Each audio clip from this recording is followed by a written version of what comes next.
Nature will be against me if I fail to share this amazing recipe with you. This can serve for personal use and for commercial purposes as well. Hello everyone, welcome back to another interesting one, so let's begin. In a bowl, I crack in 1 egg. To that, I move in with evaporated milk, sugar, and white vinegar. Mix to combine very well. Once that is done, I am going to set it aside. In another bowl, I will sift in all-purpose flour. Always sift your flour before making use of it, alright? Very important. Once that is done, I'm going to add milk flavor. In the absence of milk flavor, you can add powdered milk. To that, I move in with baking powder and 2 tablespoons of corn starch. This is going to add to the texture of this recipe. Then I added salt. Mix to combine very well. Once that is done, now instead of adding butter or margarine, I will go in with mayonnaise. Mamma mia. Go ahead and mix it. Everything is well combined. The vinegar and the mayonnaise is going to act as a preservative to this recipe. Thank you so much for watching today's video. To my returning subscribers, I appreciate you all. If you are new here, a warm welcome to you. Please subscribe to my channel. Also like and share this video with your loved ones. Alright, after mixing, I went in with the wet ingredients. Start mixing. Now, you are not going to be too hard on that dough. We are bringing the dough together. Alright, we are looking for a crust dough. Gently bring everything together. In a layman understanding, I call it breakable dough. If you are with me at this moment, type breakable dough. All right, I'm going to wrap it up and allow to chill in the refrigerator for 10 minutes. In the absence of refrigerator, allow the dough to chill in your kitchen for 10 minutes as well. 10 minutes later, voila! Unwrap and divide into 4 equal parts, okay? Once that is done, I am going to set 3 aside. Then I will start working with one of them. Dust the work surface with some flour, place the dough, arrange in a way that it will be easier for you to roll. Move in with the rolling pin and start rolling to flatten the dough.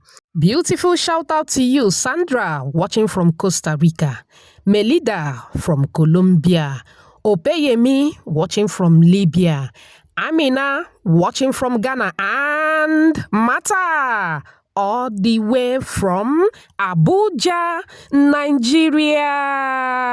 Whoops. Aww. I'm glad you all love the recipe. Please let me know your name and where you're watching from so I can give you a shout out in my next video. Apologies if I didn't pronounce your name very well, okay?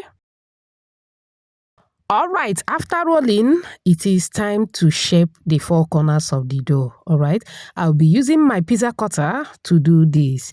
You can also use your knife. Alright, once that is done, do you have this gadget in your kitchen? I'm sure you do. This is small but mighty. This can perform a lot of wonders in your kitchen.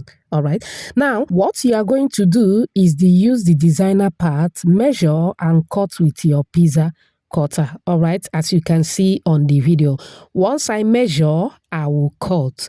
Just keep watching. You will understand why I'm measuring before cutting. Okay, if you can eyeball it and cut, there's no problem. All right, once that is done, gently pull.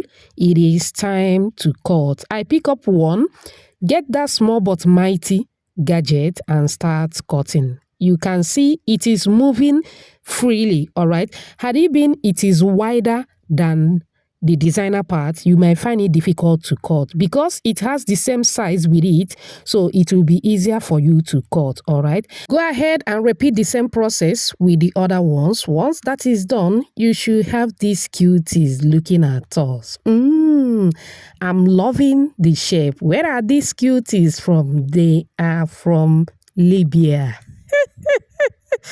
Okay, once you are done, you can either air fry, bake or fry with an oil.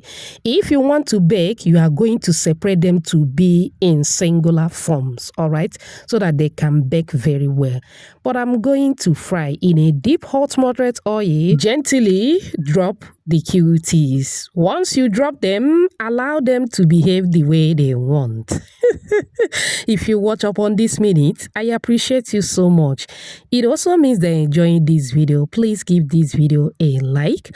Also subscribe to my channel. Let's be family.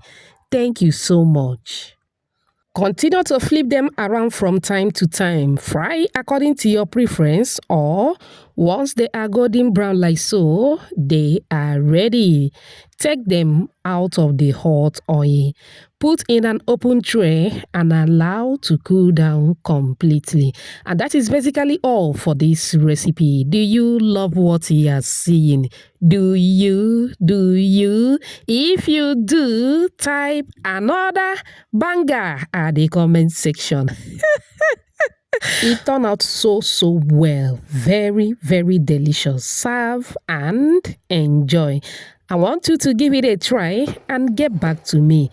Now, can you hear that sound? Are you hearing that? Super crunchy. You would love it. Now, before you store, allow to cool down completely. While it is cooling down, it needs air to cool down completely. But the moment you package, it does not require air anymore. Now, if you want to store for a longer time, this kind of plastic bag is not for it, okay? Because air can easily penetrate. You need a jar to store these chips for a longer time. Trust me.